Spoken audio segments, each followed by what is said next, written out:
Di sini akan dijelaskan pemeriksaan akuntansi atau siklus pendapatan, dari mana pendapatan itu, di mana sistem pendapatan itu, apa secara piutang.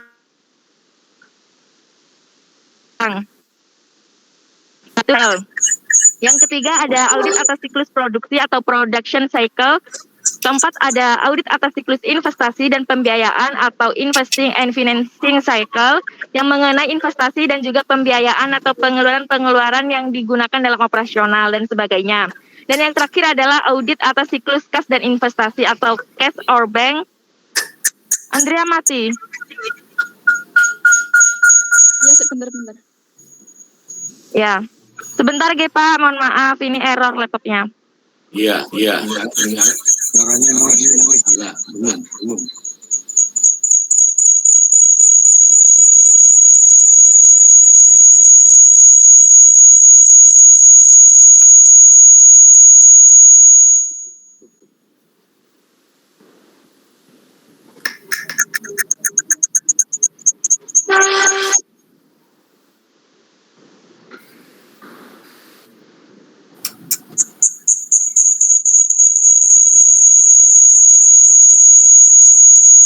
Kas dan investasi atau cash or bank and temporary investment cycle.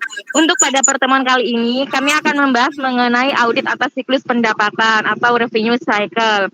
Next, An.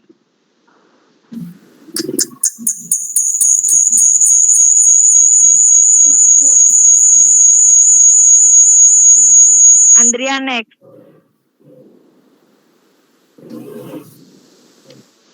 Apa sih revenue cycle itu? Revenue cycle atau siklus audit atas siklus transaksi pendapatan, ya, ini terdiri dari aktivitas-aktivitas yang berkaitan dengan pertukaran barang maupun jasa dengan pelanggan dan penagihan pendapatan dalam bentuk kas.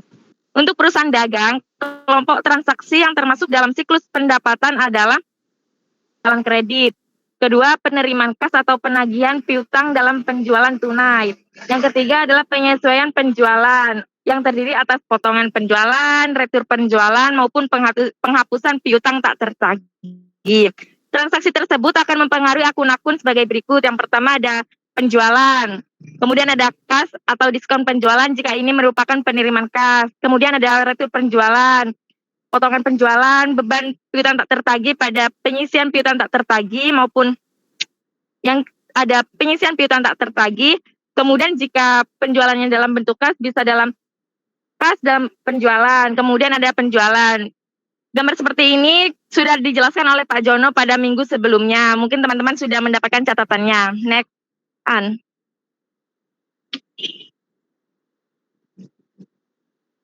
Andrea, next. Iya, bentar masih lemot laptopnya. Oh ya.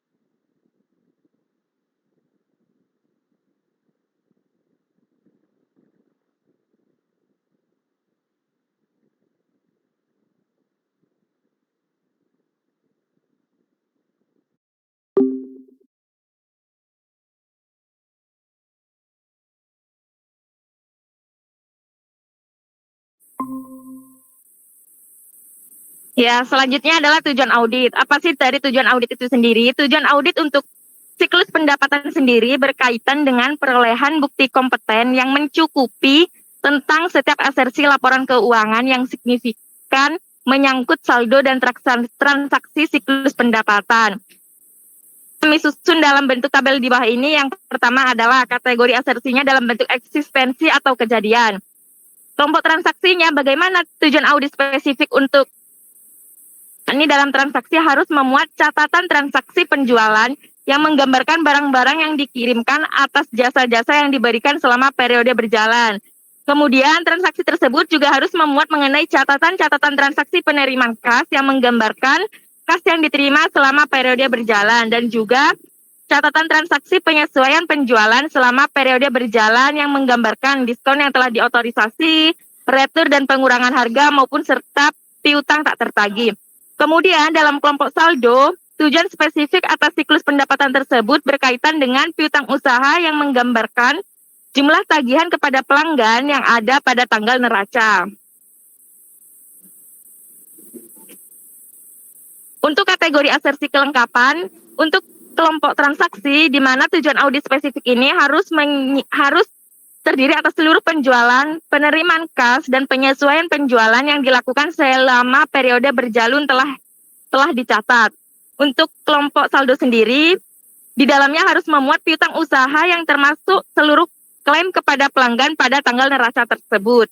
Kemudian ada kategori hak dan kewajiban. Untuk kategori hak dan kewajiban dalam setiap siklus transaksi dalam akuntansi itu harus memuat bagaimana berapa jumlah perusahaan tersebut dan berapa kewajiban yang harus memang dipenuhi atau dibayarkan oleh perusahaan tersebut. Dalam tujuan audit spesifik dalam siklus pendapatan untuk transaksi, perusahaan mempunyai hak atas piutang dan kas yang dihasilkan dari transaksi siklus pendapatan yang dicatat. Untuk kelompok saldo sendiri, piutang usaha pada tanggal neraca menggambarkan klaim resmi perusahaan kepada pelanggan untuk membayarnya. Kemudian ada kategori asersi penilaian atau alokasi. Dalam kelompok transaksi, tujuannya adalah seluruh penjualan dan penerimaan kas serta penyesuaian penjualan telah dinilai dengan menggunakan GAAP dan di jurnal, diikhtisarkan, serta diposting secara tepat. Untuk kelompok saldo sendiri, tujuannya adalah piutang usaha harus menggambarkan klaim kotor perusahaan kepada pelanggan pada tanggal neraca dan sesuai dengan jumlah pada buku pembantu piutang usaha. Kemudian juga harus penyisian untuk piutang tak tertagih harus menggambarkan estimasi yang layak atas perbedaan antara piutang kotor dan nilai bersih yang dapat direalisasikan. Dan yang terakhir adalah kategori penyajian dan pengungkapan. Untuk kelompok transaksi, tujuannya adalah perincian penjualan, penerimaan kas, dan penyesuaian penjualan yang mendukung penyajiannya dalam laporan keuangan termasuk klasifikasi serta pengungkapan yang terkait di dalamnya. Untuk kelompok saldo, tujuan audit spesifiknya adalah piutang usaha telah diidentifikasi dan diklasifikasikan dengan benar dalam laporan keuangan, serta pengungkapan yang telah tepat dibuat atas piutang usaha yang telah disetujui atau digadaikan. Untuk bab selanjutnya akan dijelaskan oleh teman saya, Andrea Puspita.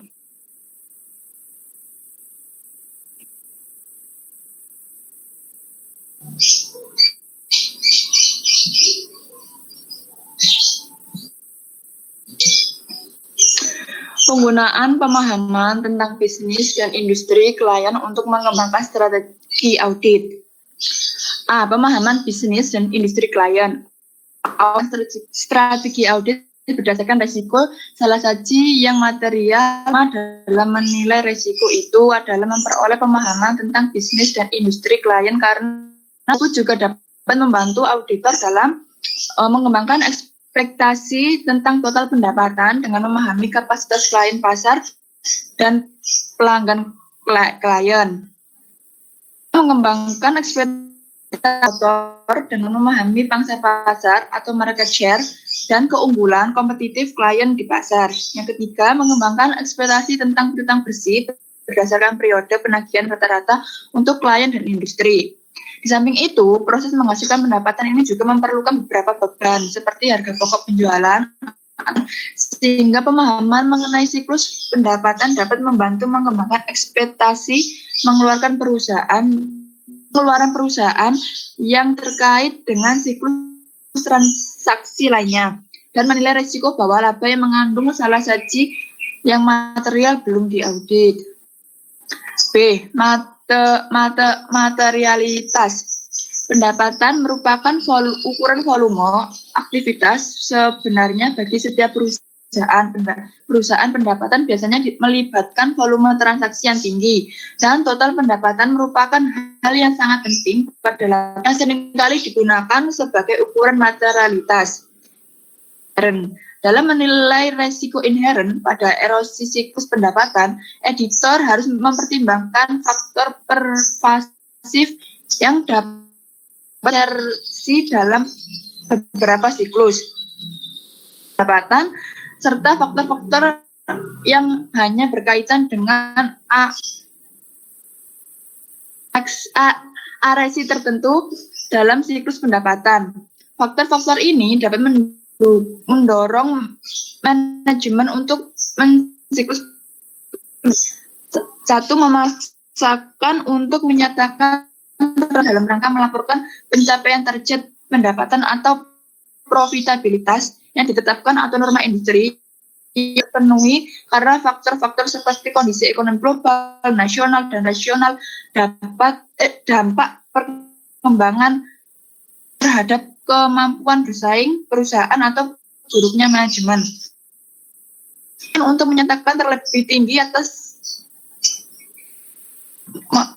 dan kotor atau menyatakan terlalu rendah penyisian piutang lagi dalam rangka melaporkan tingkat modal kerja yang lebih tinggi untuk membutuhkan memenuhi akad hutang.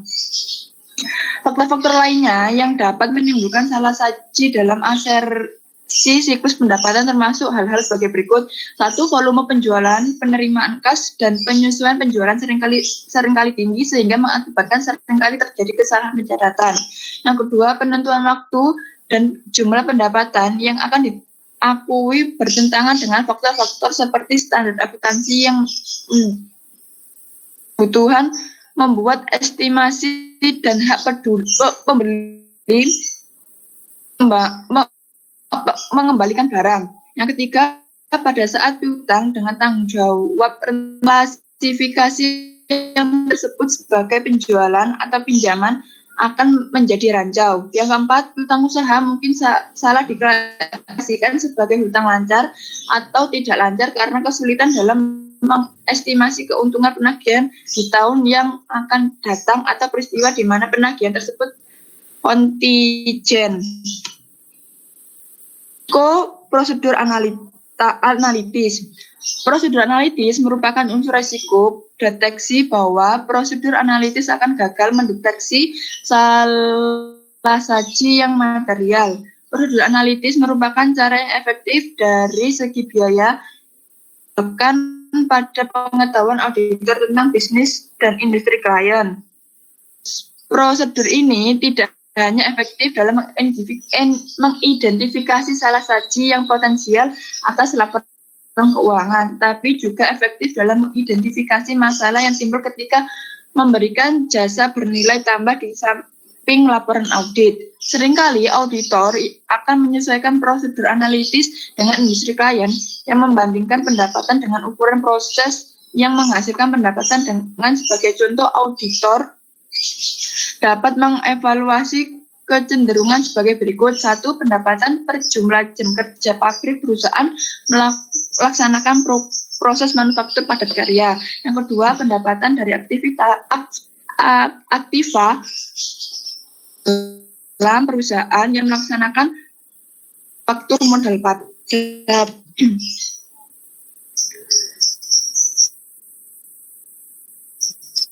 Mempertimbangkan komponen pengendalian internal.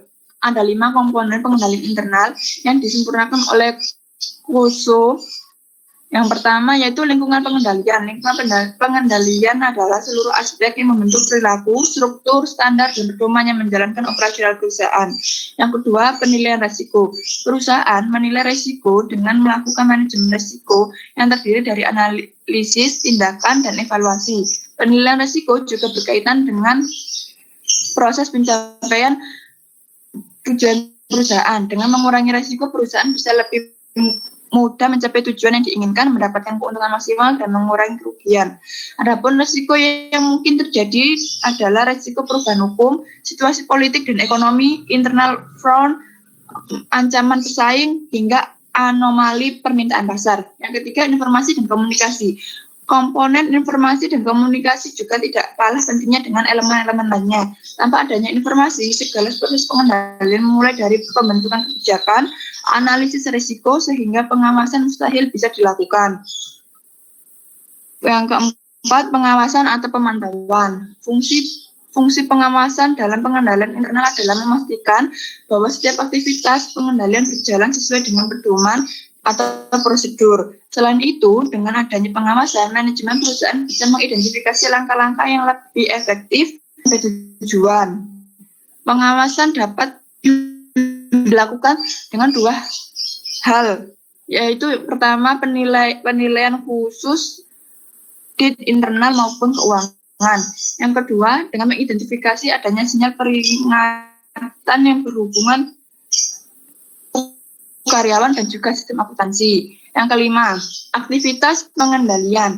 Aktivitas pengendalian adalah kebijakan dan prosedur yang membantu meyakinkan bahwa perintah manajemen telah dilaksanakan karena membantu memastikan bahwa tindakan yang diperlukan telah diambil untuk resiko terhadap pencapaian tujuan entitas.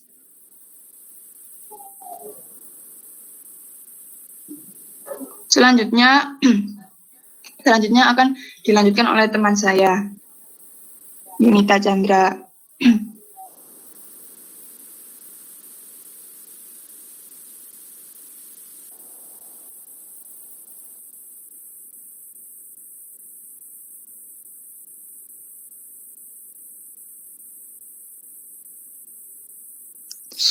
Yang selanjutnya, sejumlah dokumen dan catatan yang digunakan oleh perusahaan besar dalam pemrosesan transaksi penjualan kredit seringkali mencangkup hal berikut. Yang pertama, pesanan pelanggan. Permintaan barang dagang oleh pelanggan yang diterima langsung dari pelanggan atau melalui wiraniaga atau sales person.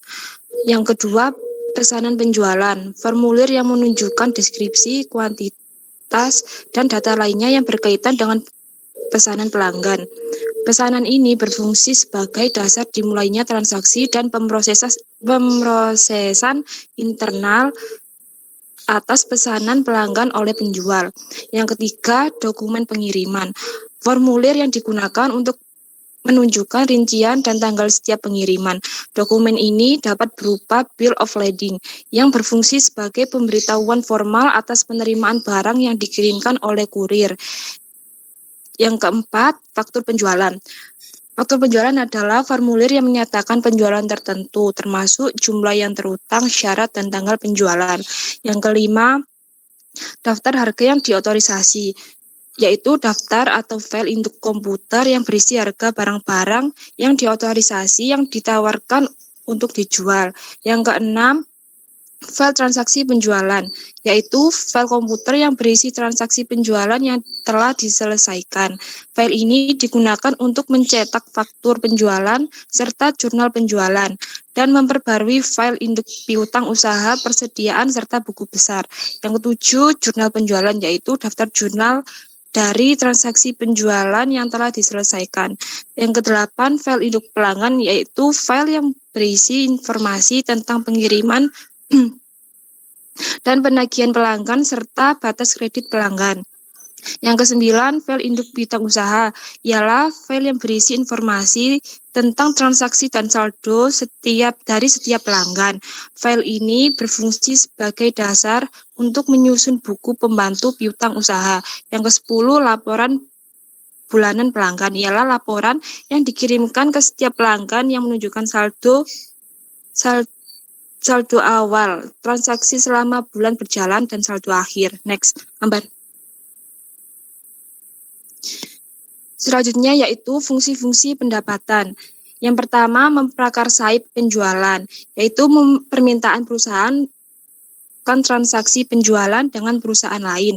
Banyak besar memisahkan fungsi berikut guna mencegah personil penjualan yang membuat perusahaan menanggung risiko kredit yang berlebihan untuk menaikkan penjualan, yang meliputi yang pertama, penerimaan pesanan pelanggan. Penerimaan pesanan pelanggan ini dapat diterima apabila sesuai dengan kriteria yang diotorisasi oleh manajemen. Kriterianya adalah memberikan persetujuan khusus atas pesanan yang dilakukan oleh Departemen Pesanan Penjualan, menggunakan terminal komputer untuk menentukan bahwa pelanggan tercantum dalam file induk pelanggan serta memiliki batas kredit yang telah disetujui. Jika tidak terdaftar, maka persetujuan dari penyelia Departemen Kredit akan diperlukan. Yang kedua, persetujuan kredit. Persetujuan kredit dapat diberikan oleh Departemen Kredit sesuai kebijakan kredit manajemen dan batas kredit yang diotorisasi untuk setiap pelanggan. Persetujuan atau tidak disetujuinya kredit menunjukkan apakah karyawan bagian kredit yang berwenang telah mengikuti proses yang berlaku ketika menerima pelanggan baru dan mencatat informasi kredit tambahan file induk piutang usaha. Next. Yang kedua, pengiriman barang dan jasa. Proses pengiriman dan penyerahan barang dan jasa yang meliputi pertama pemenuhan pesanan penjualan, yaitu gudang penyimpanan itu menerima salinan pesanan penjualan yang telah disetujui secara elektronik sebagai otorisasi untuk memenuhi pesanan dan mengeluarkan barang ke departemen pengiriman. Yang kedua, pengiriman atau penyerahan pesanan penjualan. Petugas pengiriman harus melakukan pengecekan independen untuk menentukan yang pertama, bahwa barang yang diterima di gudang disertai dengan otorisasi yang benar. Yang kedua, bahwa pesanan yang telah dipenuhi dengan benar, dalam hal ini barang yang dipesan sesuai dengan rincian yang ada dalam pesanan penjualan. Tahap selanjutnya adalah pembuatan berbagai macam dokumen pengiriman atau bills of lading. Dokumen secara manual dapat dibuat dengan formulir bernomor urut.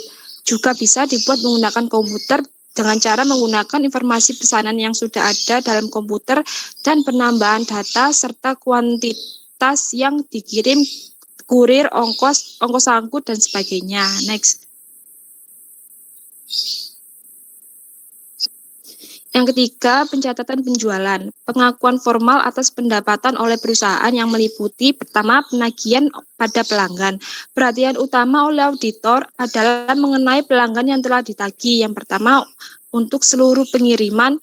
Yang kedua, hanya pengiriman aktual di mana tidak ada duplikat penagihan atau transaksi fiktif. Dan yang ketiga, pada harga yang telah diotorisasi. Selanjutnya, pencatatan atas penjualan. Hal utama yang diperhatikan oleh auditor adalah penjualan yang telah dicatat secara akurat dan dengan periode yang benar. Dalam sistem yang terkomputerisasi, file transaksi penjualan yang dibuat dalam proses penagihan digunakan untuk 1. Mengupdate piutang usaha, persediaan, dan file induk buku besar. Serta yang kedua, membuat jurnal penjualan dan ikhtisar transaksi buku besar yang menunjukkan pemostingan ke setiap akun buku besar.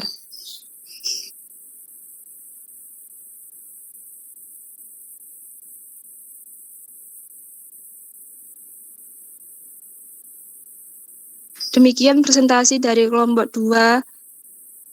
Ada kesalahan, mohon maaf. Assalamualaikum warahmatullahi wabarakatuh.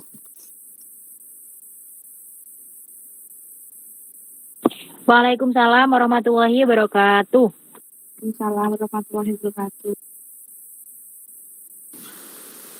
Terima kasih atas presentasi kelompok 2. Cukup sempurna ya.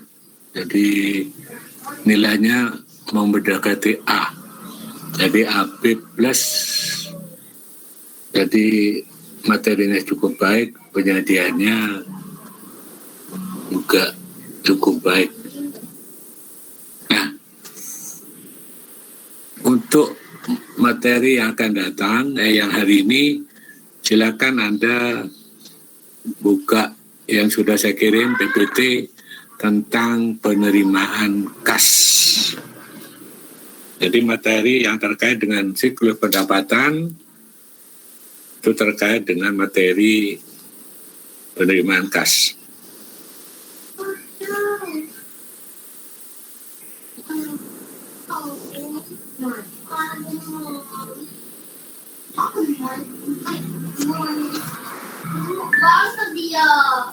Di situ materinya cukup sedikit tapi sangat penting untuk pengendalian. Jadi setelah kita mengadakan transaksi penjualan, kita masuk di dalam subsiklus tentang pengendalian transaksi penerimaan kas. Di situ ada penerimaan kas yang diterima dari penjualan tunai A, yang B penerimaan dari penjualan kredit atau hasil penagihan. Nah, terkait dengan ini, fungsi-fungsi penerimaan kas ada menerima pembayaran dari pelanggan, 2 menyetor uang cek atau bilet giro ke bank. 3, mencatat akuntansinya ini, mencatat penerimaan uang, cek, bilet atau bilet giro. Nah, karena di sini masih pagi dengan sore, jadi yang pagi lebih banyak ditekankan tentang pemahaman, ya, bahwa kita tahu setiap perusahaan itu pasti membuka rekening, ya. Jadi selain uang kas yang ada di perusahaan yang umumnya menggunakan kas kecil, ya, entah metodenya impres atau fluktuasi, terus dana yang sebagian besar itu ditaruh di bank. Ya, ditaruh di bank biasanya ada punya satu rekening atau 2 rekening, terserah banknya mana menurut dia, yang sering ada komunikasi dengan pihak pelanggan yang terkait dengan penerimaan dan pembayaran uang. Nah, kita masuk di penerimaan pembayaran tunai, ya. Jadi kondisi sekarang sudah mulai jarang, ya, menerima hasil penagihan dari tunai. Dia menggunakan, sekarang banyak menggunakan cek atau bilet giro atau transfer. Nah, kalau di perusahaan masih sering menggunakan uang tunai, menerima uang tunai, itu harus disetor ke bank setiap hari. Apa yang diterima hari itu dari pelanggan harus disetor. Ini menyangkut pengendalian intern. Dana itu tidak boleh digunakan untuk kepentingan intern maupun kepentingan membayar kalau kita punya hutang. Jadi apa yang kita terima hari ini setor ke bank. Nah, nanti ada pertanyaan, loh Pak, kalau ada pengeluaran pakai apa? Pakai kas kecil untuk urusan intern. Kalau untuk urusan kita bayar hutang, ya nanti kita buka cek atau bilet giro. Kalau kita mengadakan pengeluaran, nanti ini sebetulnya masuk di siklus pengeluaran yang di bab kedua. Nah, cuma sekedar saya jelaskan juga. Nah, kalau kita ada yang teknik kedua, sekarang pakai cek atau bilet giro. Jadi kalau Anda nagih ke saya pakai cek atau bilet giro. Nah, mungkin di praktek akuntansi nanti Anda ketemu dengan cek, ya. Di praktek akuntansi ada buku cek yang kecil itu, mungkin sudah sampai atau belum, saya kira belum sampai ke sana, ya. Nah, apa beda cek dengan bilet giro? Kalimatnya sama, isi dari kalimat bukti bayar tersebut, hanya kalau cek tertulis cek, kalau BG bilet giro tertulis bilet giro, sedangkan kalimatnya hampir sama, ya. Cuma kalau cek itu, kalau saya bayar Anda dengan cek, itu Anda bisa langsung keluarkan langsung ke bank.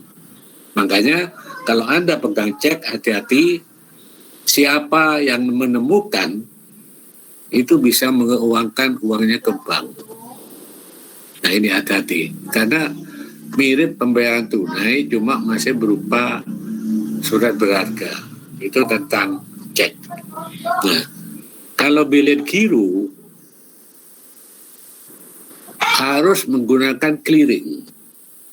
Clearing tuh bilet giro itu disetor ke bank, dikelirkan, apakah dana apa saya bayar ke Anda pakai bilet giro, nanti bilet giro itu disetor ke bank Anda, ya. Nah, di situ di clearing dapat pemahaman, ngecek apakah jadi ada nyetor BG, nah, karena itu berupa kertas, berarti nanti Anda menunggu apakah saya ini dananya ada atau enggak. Itu namanya clearing. Nah, di sistem clearing itu ada dua. Ya.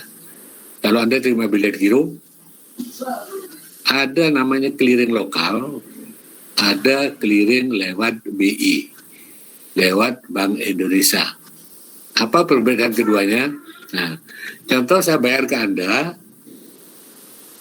pakai BG, bilet giro BNI.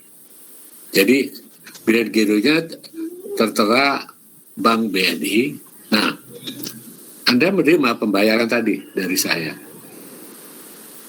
Di situ kalau Anda kebetulan punya rekening giro BNI juga, nah, saya bayar dengan BNI, BG BNI, Anda punya BNI. Di store ke BNI sesuai dengan tanggal BG ya. Karena BG itu ada tanggal, ya. Anda tidak bisa clearing store kalau jatuh tempo tanggal itu belum masuk jatuh tempo. Jadi umpama saya bayar ke Anda, saya kasih BG sekarang tanggal 16 ya. Ya. Terus di BG saya tulis 25 Oktober. Berarti Anda BG-nya tidak bisa di-clearing, nunggu tanggal 25. Ya. Umpama saya tulis 1 November, berarti nanti 1 November BG saya itu di-store ke bank BNI Anda. Ya, kalau ada titip tidak apa-apa, dititipkan, tapi belum ada informasi apakah saya ini yang buka BG ada dananya atau tidak.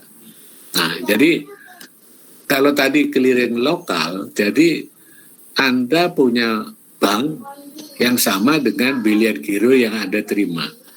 Jadi kalau tadi nagih saya kasih bilet giro. Nah, kebetulan tanggalnya tanggal sekarang, langsung Anda store ke bank Anda. Tapi dengan syarat banknya sama ya. Jadi Anda punya sebagai nasabah giro BNI. Nah, di situ begitu Anda store, hari itu juga Anda tunggu, ya. Nanti bank akan menjawab. Jadi hari itu Anda tidak usah tinggalkan loket bank. Nanti ada jawaban. Sudah saya store ke rekening ibu atau bapak. Berarti saldo saya sudah di debit. Jadi nanti Anda, kalau saya di BG-nya itu 5 juta, berarti Anda otomatis giro Anda sudah bertambah 5 juta. Ya, karena apa? Sekarang dalam bank yang sama sistemnya sudah online. Jadi BNI yang ada store membuka rekening saya, ada saldonya atau enggak? Oh, ada saldo, langsung dia mendebit rekening saya, rekening Anda dikredit. Kredit itu adalah masuk. Berarti Anda sudah ada kepastian, oh BG dari Pak Jono hasil tagihan saya ini sudah clear. Nah, itu clearing lokal. Ya. Ada dua clearing antar bank atau lewat BI. Ya, jadi tadi umpama saya pakai BG BNI, tanggal sekarang Anda ternyata tidak punya bank BNI. Mungkin Anda punya 2 bank, BCA atau BRI. Nah, Anda nanti BG saya itu di-store ke salah satu bank tersebut yang Anda punya rekening. Anda dalam konteks ini tidak punya rekening BNI. Kalau Anda punya rekening BNI, itu namanya clearing lokal. Hari itu juga langsung Anda tahu apakah saldo saya itu sudah ada atau tidak. Kalau clearing antar bank, berarti giro saya di-store ke giro Anda yang non BNI, entah itu BCA atau BRI atau Mandiri. Nah, di situ Anda tidak bisa langsung tahu kepastian BG saya itu ada dananya atau enggak.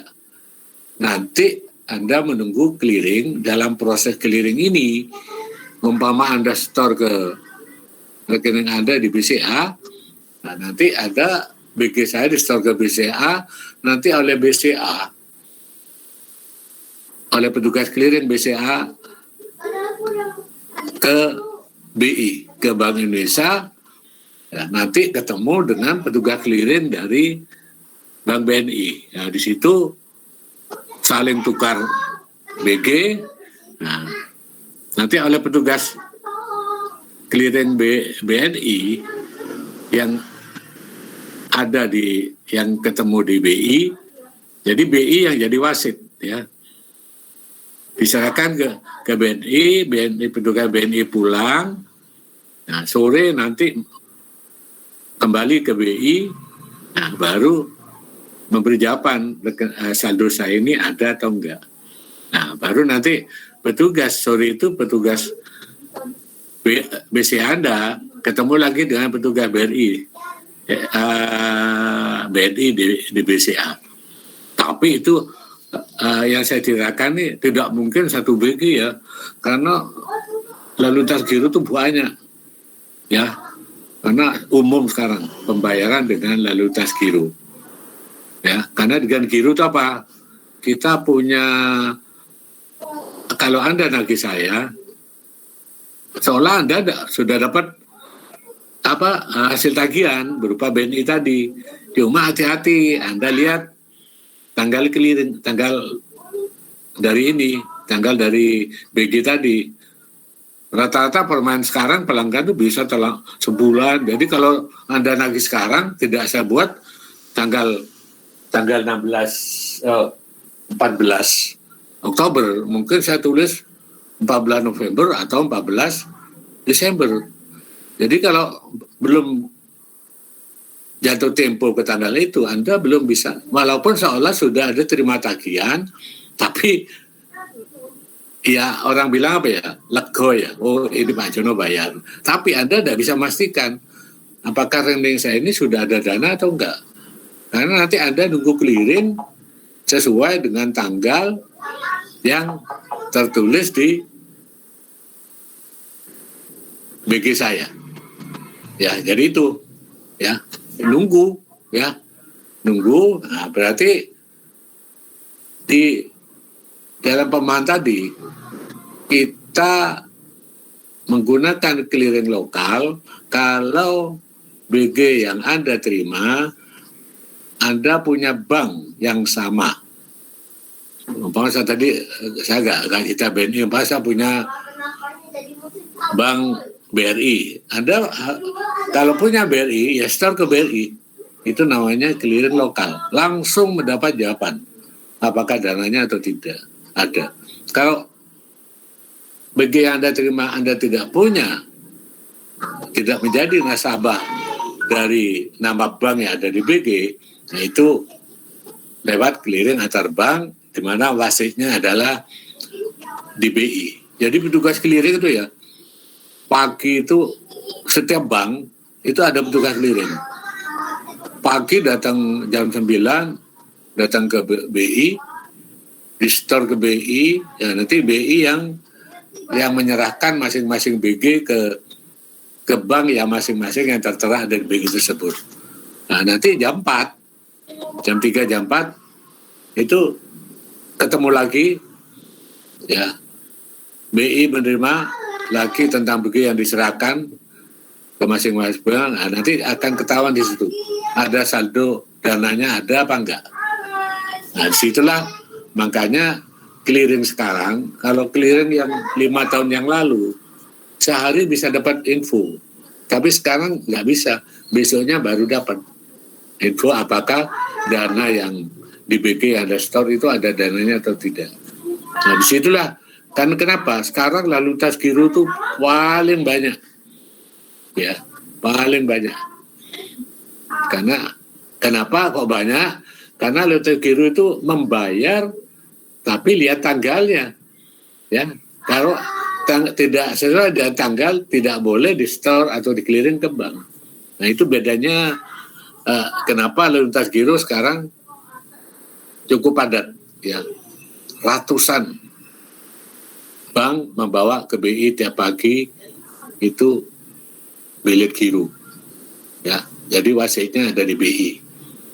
Nah, karena banyaknya clearing, petugas clearing di bank itu sampai yang sore, itu kadang-kadang sampai jam 7, jam 8 malam.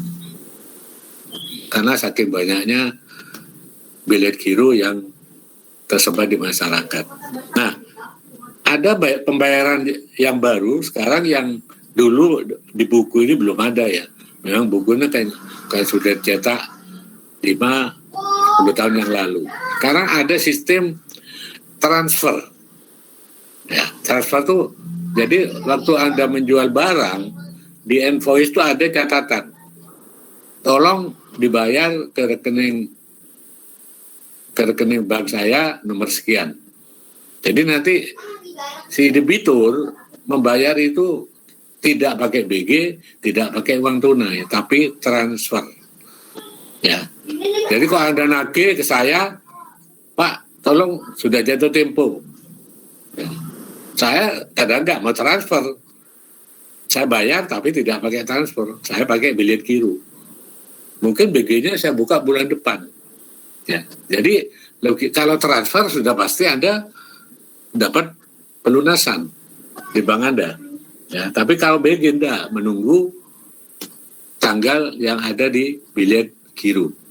Nah, itulah yang sekilas tentang pembayaran. Nah, jadi yang sekarang memang ada yang transfer ya. Transfer itu mempermudah kepastian. Di transfer hari ini ya hari ini juga clear. Ya. Tapi kenapa nasabah di lalu lintas perdagangan jarang menggunakan transfer? Dia tetap buka BG, BG-nya diberikan, tanggalnya tidak tanggal sekarang. Jadi kadang-kadang BG sekarang bisa 2-3 bulan. Jadi Anda antung-antung nunggu ya 2-3 bulan, sedangkan Anda merasa sudah dibayar. Nah, tapi karena belum tahu pasti apakah dana Pak Jono ini ada atau enggak, ya nunggu tanggalnya. Kalau saya buka bulan depan, ya nunggu bulan depan. Nah, dari dampak ini kita masuk ke akuntansi. Ya, akuntansi tentang penerimaan BG. Entah Anda diajarkan atau enggak waktu AKM, ya, yang waktu bahas kas. Kalau Anda terima BG, gitu, kecenderungan BG itu tidak on time. Saya bahas sekarang, tanggal sekarang enggak, mesti mundur. Nah, di akuntansi itu ada 2 model, ya, ada 2 tipe dengan adanya penerimaan tagihan tapi berupa BG, bilet giro. Tipe pertama, BG, begitu Anda terima BG, walaupun tanggalnya bulan depan atau mungkin tanggal 25 nanti, Anda langsung membukukan di akuntansi Anda seolah-olah piutang Anda itu sudah lunas. Ya, jadi ini cara yang pertama. Jadi Anda terima BG, nggak melihat tanggal kapanpun, itu langsung dianggap pelunasan. Berarti Anda jurnal, karena ada nagih berarti piutang ya. Nah, jadi nanti piutangnya dikredit, debitnya adalah cek atau bilet giro yang masih akan di-clearing. Nah, jadi ini akun sementara ya. Karena Anda mau catat di kas bank, belum clearing kok. Ya, makanya ada kode rekening, ya, ada rekening antara, jadi cek atau bilet giro yang masih akan di-clearing. Kreditnya piutang dagang, berarti piutangnya dianggap lunas, walaupun Anda belum terima uang tunai. Nah, kapan akun ini ditunggu? Ya, setelah nanti di-clearing. Umpama tadi BG saya tanggal 25 Oktober, Anda clearing, sudah tahu pasti dananya ada, nah berarti Jurnal tadi dibalik. Berarti piutangnya sudah fix. Apa yang di jurnal? Bank apa? Bank di mana ada store clearing? Tadi kreditnya cek atau bilet giro yang masih akan di clearing. Jadi cek bilet giro yang masih akan di clearing itu nanti 0. Pertama di debit, akhirnya di kredit. Itu kalau betul-betul hasil clearing positif. Jadi dana saya ada. Nah, kalau nanti dana saya ini kosong, ternyata waktu di clearing dana saya ini kosong, nggak ada. Jadi seolah itu yang namanya penolakan bilet giro atau cek kosong. Ya, nah tadi kan ada jurnal waktu terima BG, Anda menjurnal cek atau bilet giro yang masih akan di clearing, kreditnya bintang Recording in progress. usaha atau bintang dagang. Nah, karena begitu Anda mengclearing BG saya ternyata oleh bank ditolak apa? Bisa juga kenapa? Penolakan macam-macam ya. Satu, tanda tangan tidak valid. Jadi tanda tangan saya tuh diragukan oleh bank. Ya. Atau kedua, memang saya sengaja itu apa? Dana saya memang nggak ada. Jadi nggak cukup. Kalau BG saya buka umpama 3 juta, ternyata dana saya mungkin cuma 2 juta atau 2,5. Berarti nggak cukup. Makanya nanti jurnal yang tadi kita balik. Ya, kalau tadi menjurnal cek bilet giro yang masih akan di clearing, kreditnya piutang usaha. Nah sekarang dikembalikan piutang usaha, kita debit lagi, dimunculkan kembali dan cek bilet giro yang akan di clearing, kita kredit. Jadi karena dana kosong maka piutang itu ditimbulkan kembali. Ya, ini untuk kalau Anda menerima BG diakui sebagai pelunasan. Jadi dia masuk di dalam proses jurnal akuntansi. Nah, cara yang kedua, karena BG itu Anda belum yakin, itu tidak ada jurnal. Caranya apa? Bilet giro yang Anda terima, Anda simpan, diurut sesuai dengan tanggal, tapi tidak ada jurnal. Jadi dalam pengertian tidak ada jurnal yang mengkredit piutang usaha. Ya. Jadi cara yang pertama di jurnal, cara yang kedua tidak di jurnal, hanya surat berharga BG dan cek disimpan sesuai dengan nomor urut jatuh tempo. Nah, umpama tadi punya saya tanggal 25. Nanti tanggal 25 Anda setor, ada dananya, baru Anda jurnal. Bank Anda, bank apa, kreditnya piutang usaha atas nama saya. Ya, pembantu saya 0. Thanks to our Karena brother memang Muhammad ada dana. Rifai who has recited the whole Kalau tidak ada Quran for us. dana, May Allah Subhanahu wa ada taala dua pengertian, nggak ada always dana gives us atau guidance and help. tanda tangan Amin tidak ya cocok, Rabbal Alamin. diragukan oleh bank. Terima kasih kepada Maka, saudara Muhammad Rifai yang telah bilet giro melantunkan itu ayat suci dalam Anda acara ini. lapor ke saya, Semoga Pak, Allah dananya Subhanahu wa kosong taala selalu dan memberikan bimbingan atau tanda dan tangan memberikan bilet petunjuk giro kepada Bapak kita semua. Amin diragukan ya oleh rabbal bank. alamin.